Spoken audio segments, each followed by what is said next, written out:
So இன்றைக்கி நம்ம பார்க்க போகிறது சாம்சங்கில் J1 4G அந்த மாடலில் பார்க்கலாம். ஸோ அந்த மாடலில் பார்த்தீங்கன்னா பேட்டர்ன் லாக் வந்து மறந்துருச்சு அப்படின்னா அதை எப்படி ரிமூவ் பண்ணுறது அப்படின்றத பார்க்கலாம். ஈஸியான முறையில் வந்து ரிமூவ் பண்ணிக்கலாம். ஸோ பேட்டர்ன் லாக் தெரியலனா கவலைப்பட தேவையில்ல. ஸோ அப்படியே மொபைலை சுவிட்ச் ஆஃப் பண்ணிடலாம்.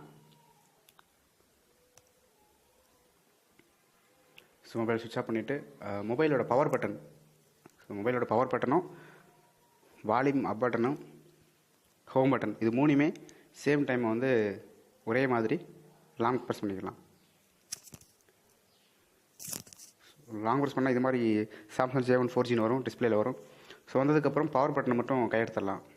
அதுலேருந்து அந்த வேலை மட்டும் ரிமூவ் பண்ணிவிட்டு ஹோம் பட்டனையும் வால்யூம் அப் பண்ணி லாங் ப்ரெஸ் பண்ணால் இதே மாதிரி வரும்.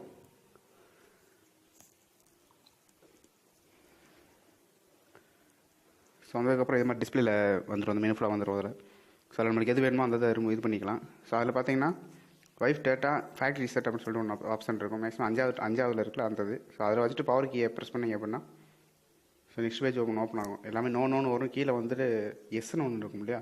ஸோ அதில் வச்சுட்டு மறுபடியும் பவர் கீயை ப்ரெஸ் பண்ணுங்கள்.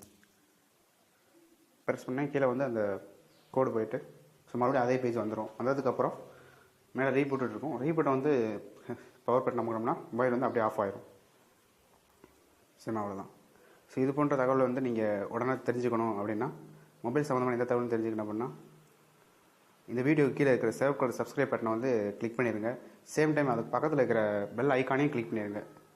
ஸோ இது கிளிக் பண்ணிங்க அப்படின் மூலம் நம்ம சேனலில் வர்ற ஒவ்வொரு வீடியோ வந்து உங்களுக்கு சீக்கிரமே உங்களுக்கு நோட்டிஃபிகேஷன் வந்து காட்டிடும். ஸோ அதை பார்த்துக்கலாம் நம்ம. ஸோ இந்த வீடியோ உங்களுக்கு பயன்பட்டால் லைக் பண்ணுங்கள், ஸோ கமெண்ட் பண்ணுங்கள். அதே மாதிரி இந்த வீடியோ உங்கள் ஃப்ரெண்ட்ஸ்க்கு ஷேர் பண்ணுங்கள். ஆண்ட்ராய்டு சம்மந்தமாக எந்த கேள்வியாக இருந்தாலும் சரி, ஆண்ட்ராய்டு ஆப்பிள் மொபைல் சம்மந்தமான எந்த கேள்வியாக இருந்தாலும் கமெண்ட் பாக்ஸில் வந்து மறக்காமல் நீங்கள் கமெண்ட் பண்ணுங்கள்.